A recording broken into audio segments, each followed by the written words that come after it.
मुरली अमृत की धारा है धारा, जो देती दुखों से किनारा।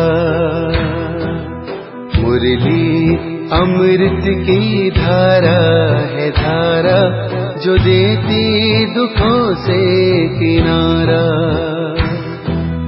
भूले जीवन में हो जाए शिव बाबा मुरली में समझाए। ओम शांति। आज है 8 अक्टूबर 2021 की साकार मुरली। बाबा के महावाक्य। मीठे बच्चे, अब बदेही बनने का अभ्यास करो। अपनी इस विनाशी देह से प्यार निकाल एक शिव बाबा को प्यार करो। प्रश्न: इस बेहद की पुरानी दुनिया से जिन्हें वैराग्य आ चुका है, उनकी निशानी क्या होगी? उत्तर: वह इन आँखों से जो कुछ देखते हैं, वह देखते हुए भी जैसे नहीं देखेंगे। उनकी बुद्धि में यह होगा कि यह सब खत्म होना है, यह सब मरे पड़े हैं, हमको तो शांति धाम सुख धाम में जाना है। उनका ममत्व मिटता जाएगा। योग में रहकर किससे बात करेंगे तो उन्हें भी कशिश होगी। ज्ञान का नशा चढ़ा हुआ होगा। गीत। ओम नमो शिवाय।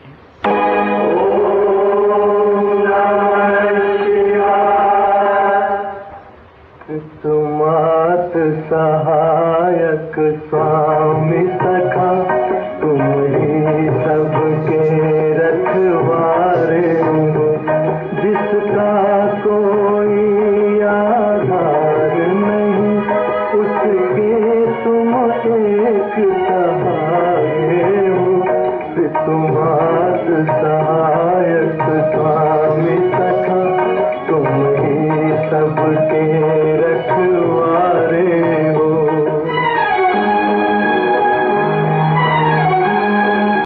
ओम शांति। बाप कहते हैं, मीठे बच्चे, तुम शिव बाबा को जान गए हो। फिर यह गीत गाना तो जैसे भक्ति मार्ग का हो जाता है। भक्ति मार्ग वाले शिवाय नमः भी कहते हैं, मात पिता भी कहते हैं, परंतु जानते नहीं हैं शिव बाबा से स्वर्ग का बरसा मिलना चाहिए। तुम बच्चों को तो बाप मिला है, उनसे बरसा मिल रहा है, इसलिए बाप को याद करते हो। तुमको शिव बाबा मिला है, दुनिया को नहीं मिला है। जिनको मिला है वह भी अच्छी रीति चल नहीं सकते। बाबा के डायरेक्शन बड़े मीठे हैं। आत्म अभिमानी भव, देही अभिमानी भव। बात ही आत्माओं से करते हैं। देह अभिमानी बाप देही अभिमानी बच्चों से बात करते हैं।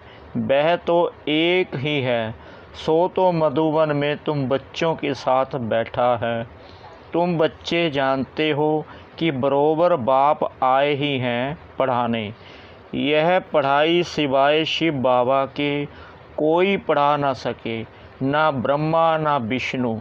यह तो बाप ही आकर पतितों को पावन बनाते हैं, अमर कथा सुनाते हैं। सो भी यहाँ ही सुनाएंगे ना, अमरनाथ पर तो नहीं सुनाएंगे ना। यही अमर कथा सत्यनारायण की कथा है। बाप कहते हैं, मैं तुमको सुनाता तो यहाँ ही हूँ, बाकी यह सब हैं भक्ति मार्ग के धक्के।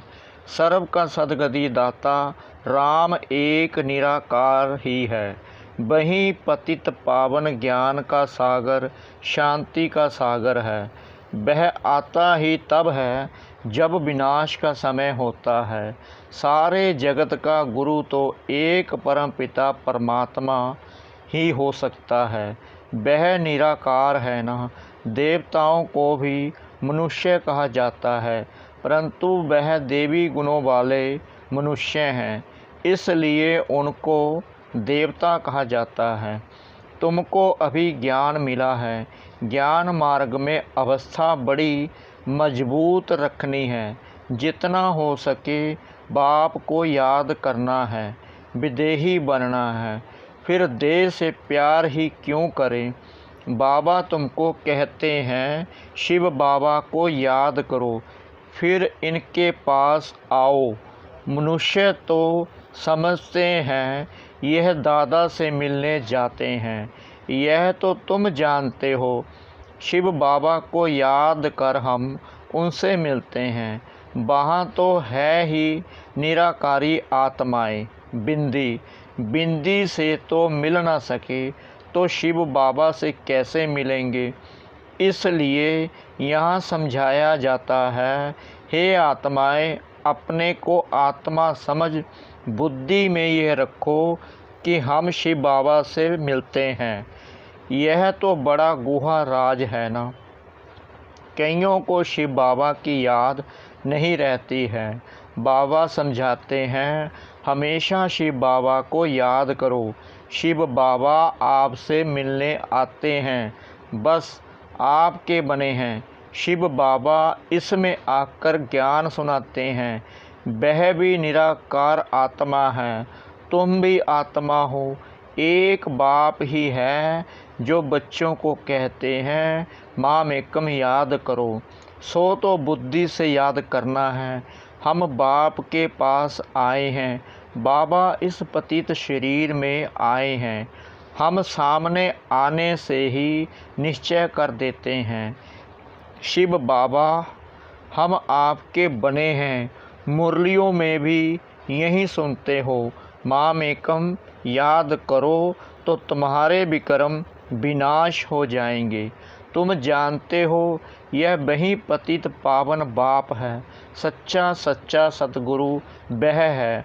अब तुम पांडवों की है परम पिता परमात्मा से प्रीत बुद्धि, बाकी सभी की तो कोई ना कोई के साथ विपरीत बुद्धि है। शिव बाबा के जो बनते हैं उन्हों को तो खुशी का पारा बड़ा जोर से चढ़ना रहना चाहिए। जितना समय नज़दीक आता है उतनी खुशी होती है। हमारे अब 84 जन्म पूरे हुए, अब यह अंतिम जन्म है। हम जाते हैं अपने घर। यह सीढ़ी तो बहुत अच्छी है, इसमें क्लियर है तो बच्चों को सारा दिन बुद्धि चलानी चाहिए। चित्र बनाने वालों को तो बहुत विचार सागर मंथन करना है।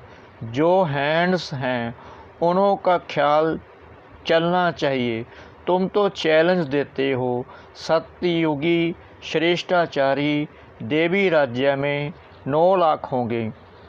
कोई बोले इसका क्या प्रूफ है। कहो यह तो समझ की बात है ना। सतयुग में झाड़ होगा ही छोटा, धर्म भी एक है तो जरूर मनुष्य भी थोड़े होंगे। सीढ़ी में सारी नॉलेज आ जाती है। जैसे यह कुंभकर्ण वाला चित्र है तो यह ऐसा बनाना चाहिए। बीके ज्ञान अमृत पिलाती हैं, वे विष यानी विकार मांगते हैं। बाबा मुरली में सब डायरेक्शन देते रहते हैं। हर एक चित्र की समझानी बड़ी अच्छी है। लक्ष्मी नारायण के चित्र पर बोलो, यह भारत स्वर्ग था, एक धर्म था तो कितने मनुष्य होंगे।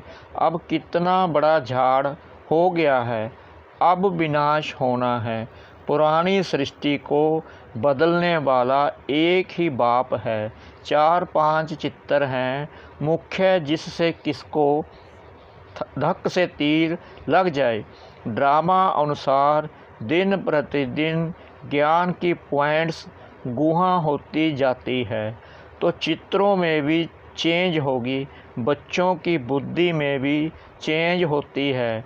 आगे यह थोड़ी समझते थे कि शिव बाबा बिंदी है, ऐसे थोड़ी कहेंगे कि पहले ऐसा क्यों नहीं बताया। बाप कहते हैं सब बातें पहले ही थोड़ी समझाई जाती हैं। बाप ज्ञान का सागर है तो ज्ञान देते ही रहेंगे, करेक्शन होती रहेगी।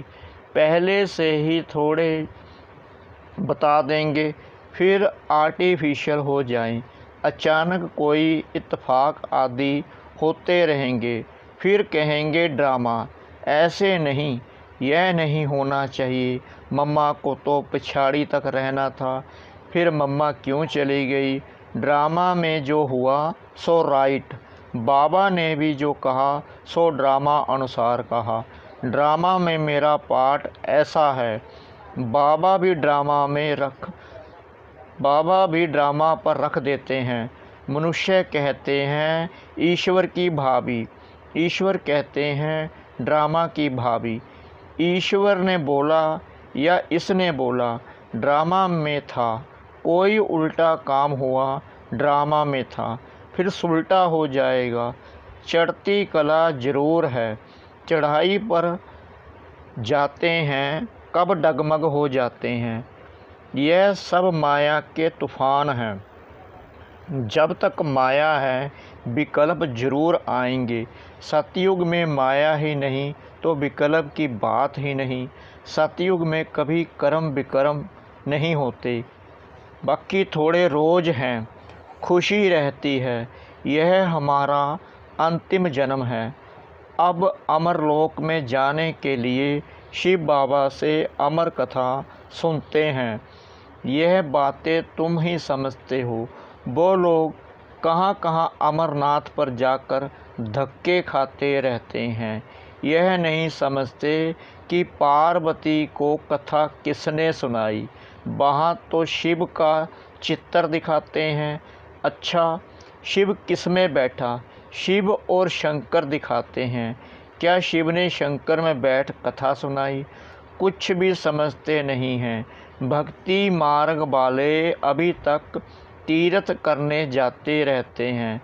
कथा भी वास्तव में बड़ी नहीं है, असल है मन मना भव। बस बीज को याद करो, ड्रामा के चक्कर को याद करो। जो ज्ञान बाबा के पास है वह ज्ञान हमारी आत्मा में भी है। वह भी ज्ञान सागर, हम आत्मा भी मास्टर ज्ञान सागर बनते हैं। नशा चढ़ना चाहिए ना। वह हम भाइयों आत्माओं को सुनाते हैं, सुनाएंगे तो शरीर द्वारा ही। इसमें संशय नहीं लाना चाहिए। बाप को याद करते करते सारा ज्ञान बुद्धि में आ जाता है। बाप की याद से ही विकर्म विनाश होंगे, ममत्व मिटता जाएगा।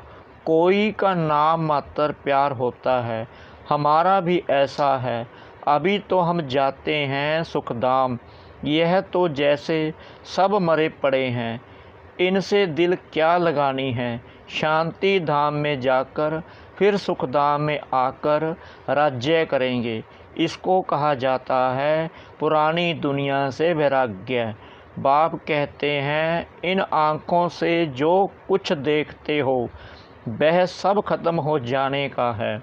विनाश के बाद स्वर्ग को देखेंगे।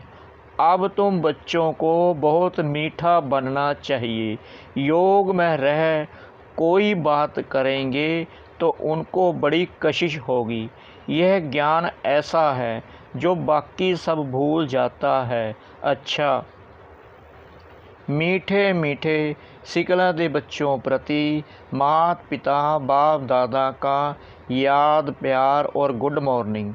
रूहानी बाप की रूहानी बच्चों को नमस्ते।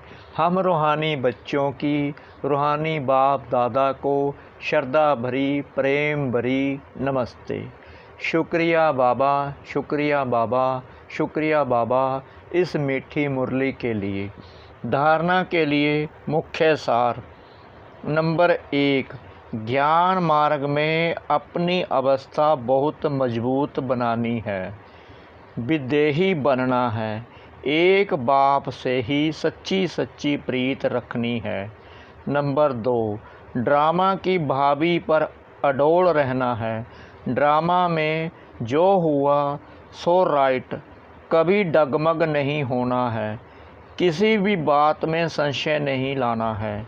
वरदान: दाता बन, हर सेकंड हर संकल्प में दान देने वाले उदार चित्त महादानी भव। आप दाता के बच्चे लेने वाले नहीं लेकिन देने वाले हो। हर सेकंड हर संकल्प में देना है।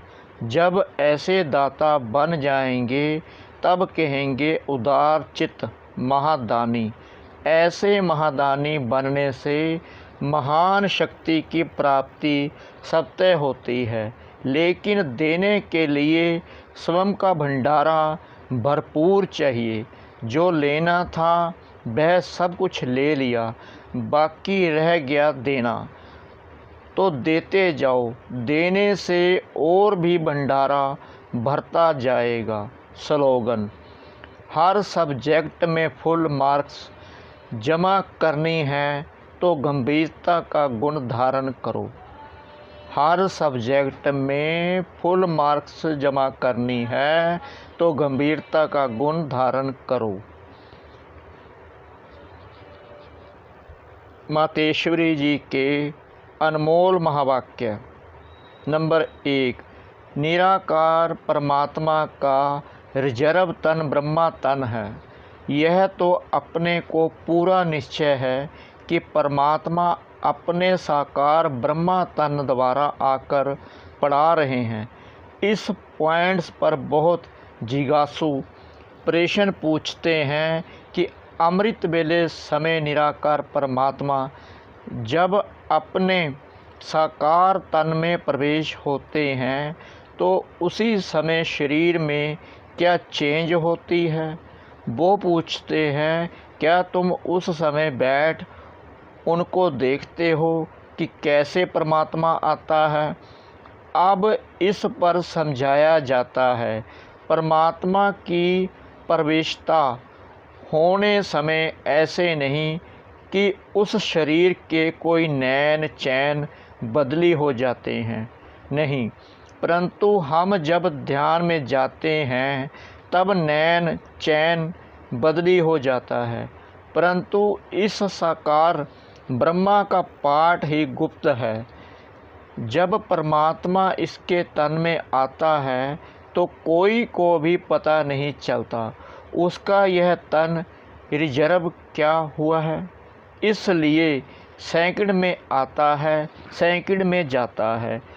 अब इस राज को समझना, बाकी ऐसे नहीं कोई पॉइंट्स समझ में ना आवे तो इस पढ़ाई का कोर्स छोड़ देना है। पढ़ाई तो दिन प्रतिदिन गुहा और क्लियर होती जाती है। सारा कोर्स एकदम तो नहीं पढ़ सकेंगे ना। वैसे आपको समझाया जाता है और जो भी धर्म पिताएँ आते हैं उन्होंने भी अपनी अपनी पवित्र आत्मा आए अपना पाठ बजाती है। फिर उन आत्माओं को सुख देने के खेल में आना है। वो वापस नहीं जाते, परंतु जब निराकार सुप्रीम सोल आते हैं तो वो सुख दुख से न्यारे हैं, तो वो सिर्फ अपना पाठ बजाएं फिर चले जाते हैं। तो इस पॉइंट को हमें बुद्धि से समझना है। नंबर 2, आत्मा और परमात्मा के गुणों और ताकत का फर्क। आत्मा और परमात्मा का अंतर इस पर समझाया जाता है कि आत्मा और परमात्मा का रूप एक जैसा ज्योति रूप है। आत्मा और परमात्मा की आत्मा का साइज एक ही रीति में है, बाकी आत्मा और परमात्मा में सिर्फ गुणों की ताकत का फर्क अवश्य है। अब यह जो इतने गुण हैं वो सारी महिमा परमात्मा की है। परमात्मा दुख सुख से न्यारा है, सर्वशक्तिवान है, सर्वगुण संपन्न है, 16 कला संपूर्ण है उनकी ही सारी शक्ति काम कर रही है। बाकी मनुष्य आत्मा की कोई शक्ति नहीं चल सकती है। परमात्मा का ही सारा पाठ चलता है। भल परमात्मा पाठ में भी आता है तो भी खुद न्यारा रहता है, लेकिन आत्मा पाठ में आते भी पाठधारी के रूप में आ जाती है। परमात्मा पाठ में आते भी कर्म बंधन से न्यारा है। आत्मा पाठ में आते भी कर्म बंधन के वश हो जाती है। यह है आत्मा और परमात्मा में अंतर भेद। अच्छा, ओम शांति।